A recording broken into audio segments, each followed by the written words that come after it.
एक पुरसुकून अमरीकी मोहल्ला, हर तरफ पुराने खिलौनों, फर्नीचर, किताबों की सेल लगी हुई है। लोग अशिया देख रहे हैं, मोल तोल चल रही है। जेनिस हैमल, एक दरमियानी उम्र की औरत, अपनी सहेली मैरी एलन के साथ आहिस्ता आहिस्ता कदम उठा रही है। वो दोनों हंसी मजाक के मूड में है। जेनिस हंसते हुए कहती है, काश कोई ऐसी चीज मिल जाए जो जिंदगी बदल दे। इतने में इसकी नजर एक पीतल के बोसीदा चिराग पर पड़ती है। वो चिराग उठाती है जिस पर लिखा होता है कि मुझे रगड़ो और तुम्हारी ख्वाहिश पूरी हो जाएगी, कुछ शराइत लागू होंगे। मैरी एलन कहा लगा कर बोलती है, चलो रगड़ कर देख लो, ज्यादा से ज्यादा उंगलियां मैली हो जाएंगी। एक लम्हे के लिए रुकती है, फिर चिराग को रगड़ देती है। अचानक हर तरफ सफेद धुआं छा जाता है और जेनिस वहां से गायब हो जाती है। जेनिस जैसे ही अपनी आंखों को खोलती है, वो अपने आप को एक दफ्तर में पाती है। एक ऑफिसर जेनिस का इस्तकबाल करता है। जेनिस उससे पूछती है, मैं कहाँ हूँ और मैं यहाँ कैसे पहुंची, जिस पर ऑफिसर उसे बताता है कि आपने चिराग को रगड़ा था। जिस पर जेनिस खुश हो जाती है और कहती है कि मुझे मेरी ख्वाहिश मिलेगी। जिस पर ऑफिसर उसे बताता है कि आपको एक नहीं 3 ख्वाहिशात मिलेंगी और हमारा अदारा अरसा दराज से लोगों की ख्वाहिशात पूरी करता आ रहा है। जेनिस अपनी पहली ख्वाहिश बताती है कि उसे $10 मिलियन चाहिए। जेनिस अपनी दूसरी ख्वाहिश बताती है कि वो 10 साल जवान नजर आना चाहती है। जेनिस अपनी तीसरी ख्वाहिश बताती है कि उसका साबिका शोहर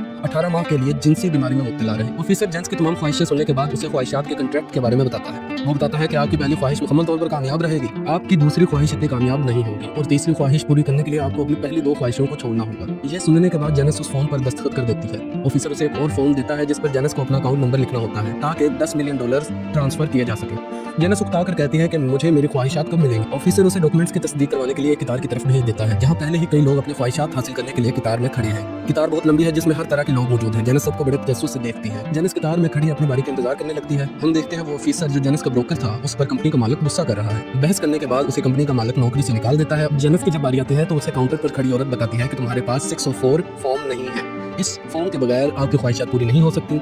जेनिस इससे दरियाफ्त करती है कि इसे यह फॉर्म कहाँ से मिलेगा, जिस पर वो औरत उसे बताती है कि आप अपने ब्रोकर से राब्ता करें। जेनिस घबरा कर अपने ब्रोकर के कैबिन की तरफ जाती है। वहाँ खड़े कंपनी के मालिक से दरियाफ्त करती है कि क्या आपने मेरे ब्रोकर को देखा है, जिस पर कंपनी का मालिक इसे बताता है कि वो ब्रोकर अब यहाँ काम नहीं करता, हमने उसे निकाल दिया है। जेनिस उसे बताती है कि मेरे पास 604 फॉर्म नहीं है। तभी दफ्तर की घंटी बजती है और मालिक उसे बताता है कि दफ्तर का वक्त खत्म हो चुका है, आप कल आकर वो फॉर्म ले सकते हैं। ये कहते ही कंपनी का मालिक गायब हो जाता है। इस पर जेनिस बहुत ज्यादा डर जाती है। एक ही लम्हे में दफ्तर का पूरा स्टाफ गायब हो जाता है। जेनिस इन्हें रुकने का कहती है लेकिन कोई नहीं रुकता। जेनिस पूरे दफ्तर में अकेली रह जाती है। जेनिस चिल्लाते हुए कहती है कि काश मैंने वो चिराग कभी न रगड़ा होता। ये कहते ही पूरे दफ्तर में धुआं छा जाता है और जेनिस दोबारा उस सेल पर पहुंच जाती है। अब की बार वो चिराग को नजरअंदाज करती है और अपने दोस्त को लेकर वहां से चली जाती है।